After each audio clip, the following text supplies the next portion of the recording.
बीच में कई बार खबरें आती है कि भाई आपका और बीजेपी की बातचीत चल रही है। क्यों जाऊं बीजेपी के साथ?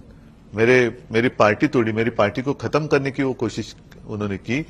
मेरे परिवार को बदनाम कर रहे हैं, मेरे बेटे को बदनाम किया उन्होंने। यहां तक मोदी जी की पहुंच गई कि वो मुझे नकली संतान कहने लगे। तो क्या मोदी जी नकली संतान के साथ हाथ मिलाएंगे? और ये मेरे पिताजी का और माता जी का अपमान है मोदी जी ने किया हुआ। खैर, उनको तो उनकी बातों पर मैं बात नहीं करता कुछ, क्योंकि वो तो उन्होंने भगवान ने भेजा है। नहीं, लेकिन मुझे एक सवाल पूछना जरूरी है, और ये बहुत सीरियसली मैं ये सवाल पूछ रहा हूं, बहुत ही गंभीरता से सवाल पूछ रहा हूं, क्योंकि महाराष्ट्र की जनता बहुत कंफ्यूज्ड हो जाती है ये सब चीज को लेकर। नहीं कंफ्यूज है। जो unexpected turn off events Maharashtra की राजनीति में उन्होंने देखे, उसके बाद किसी भी तरीके से पॉलिटिकल अलाइनमेंट पर उनका भरोसा ही उठ गया है। उनको लगता है भाई कोई भी कहीं भी जा सकता है। शिवसेना कांग्रेस के साथ में, एकनाथ शिंदे बीजेपी के साथ, अजीत पवार बीजेपी के साथ, ये किसी भी तरीके का लेकिन मैं एक ही जगह पर हूं। कोई भी आइडियोलॉजिकल डिफरेंसेस सारे खत्म हो गए। मैंने बीजेपी ने मेरा साथ 2014 में पहले तोड़ा था। उस वक्त भी मैं हिंदू ही था, और उस वक्त भी अगर मोदी जी कहते नकली संतान, तो उस वक्त मैं क्या था? गठबंधन उन्होंने तोड़ा था, मैंने नहीं तोड़ा था। 2019 में उन्होंने फंसाया मुझे, मैंने नहीं फंसाया उनको। तो वो कहीं भी जा सकते हैं, मैं नहीं जा सकता। मैं जगह पर हूं, उन्होंने मुझे फंसाया, इसलिए मैंने उनको छोड़ दिया। वोट जिहाद के नारे उन्होंने लगाए। वो कह रहे हैं कि भाई आपको तो सारे मुसलमान वोट देते हैं, आपका तो लेकिन उनका वोट बैंक टूट गया है, कुछ शिंदे के साथ चला गया, एकनाथ शिंदे के साथ चला गया। लेकिन बीजेपी का सत्ता जिहाद है, उसका क्या? किसी को वो तोड़ो, किसी के भी साथ जाओ, लेकिन सत्ता चाहिए, तो सत्ता जिहाद है, पावर जिहाद है, कुर्सी का जिहाद है, कुर्सी जिहाद है, क्या कुछ भी कहो। आखिर में सर, मैं दशहरा रैली आपकी मैंने अटेंड की थी, और उसमें जो आपके स्टेज पर आपने जो शपथ ली थी 26 नवंबर को, 28 नवंबर पता नहीं 2019 में, तो उसका वीडियो दिखाया गया था। तो अंदर से लगता है कि एक बार फिर मौका मिले तो मैं कुछ कर दिखाऊं। मैं सपनों में दोबारा नहीं, मैं सपनों में रहने वाले में से नहीं हूं। मैं सिर्फ याद दिलाना चाहता था कि देखो, जो मैंने शपथ ली थी, अच्छा, आज तक ये जो भी कुछ बने हैं वो मेरे पिताजी ने उनको बनाया है। और अगर बीजेपी ने धोखा देने के कारण मैं चीफ मिनिस्टर बना था, तो आपने गद्दारी कर मुझे उतारा क्यों? ये मैं याद दिलाना चाहता था।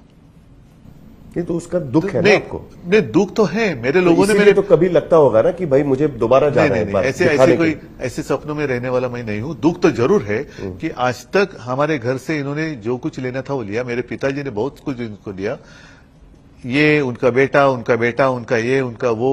अब जो परिवारवाद की बात करते हैं कि इनके सारे परिवार हम ही ने तो बड़े किए, और क्या उस परिवार से एक, मतलब मेरे बाला साहब का पुत्र अगर मुख्यमंत्री बना तो वो क्या नहीं बन सकता? सिर्फ आपका ही बेटा, आपके पिताजी, आपके, अच्छा पिताजी का नाम तो लो। उस वक्त भी मेरे पिताजी का नाम चुरा ले। मतलब मेरे पिताजी ने उनको सब कुछ देने के बाद इनको शर्म नहीं आ रही है कि पिताजी का नाम लेकर वो वोट मांग रहे हैं।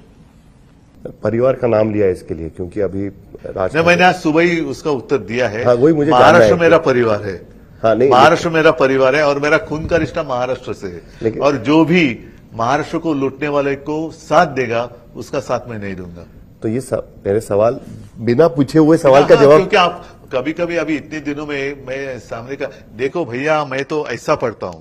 मैं चाह रहा था कि राज ठाकरे ये कह रहे थे कि जब आदित्य चुनाव के लिए खड़े हुए पहली बार 2019 में, पहली बार ठाकरे परिवार से कोई चुनाव मैदान में उतरा था, तब उन्होंने कह दिया कि ठाकरे परिवार से ये चुनाव लड़ रहे, मैं कोई कैंडिडेट वहां पर नहीं डालूंगा, और उन्होंने कैंडिडेट वहां से हटा दिया। लेकिन जब अमित ठाकरे वहां पर खड़े हुए, तब तो आपकी तरफ से ये सोचा नहीं गया। नहीं, सुनो, मैंने सुबह ही बात की है कि खैर उनकी राजनीतिक भूमिका क्या है। पिछले चुनाव में उन्होंने मोदी का समर्थन किया था। इस चुनाव में वो कहते कि देवेंद्र मुख्यमंत्री बनेंगे, और उन्हीं के जो महाराष्ट्र को लूट रहे हैं उन्हीं को वो मुख्यमंत्री बनाना चाहते। तो भाई साहब, सॉरी, माफ करिए, मैं महाराष्ट्र के लूटारों को साथ नहीं दे सकता। नहीं, लेकिन ये कंफ्यूजन तो सभी का हुआ है ना कि 14 की भूमिका, 19 की भूमिका, 24 की भूमिका, इसमें तो सभी लोग ऊपर नीचे हुए नहीं हुए हैं। मैंने कभी बीजेपी को छोड़ा, बीजेपी को पकड़ा। जो भी खेल किया वो बीजेपी ने किया था, मेरी भूमिका नहीं बदली। 2014 में आज भी मैं आपको याद दिला दूं, और एकनाथ खड़से जी ने वो उसका खुलासा किया हुआ है कि लास्ट मोमेंट बीजेपी, मतलब एकनाथ खड़से जी का फोन है कि उद्धव जी अब हमारा गठबंधन नहीं रहेगा, तो उन्होंने गठबंधन तोड़ा था। 2019 में अमित शाह मेरे घर आए थे और उन्होंने मेरे पिताजी के रूम में वो वचन दिया था, और बाद में वो उससे हट गए। तो मैं जहां था वहीं पे हूं, और मैं महाराष्ट्र के साथ हूं, मेरे देश के साथ हूं, मैं हिंदुत्व के साथ हूं।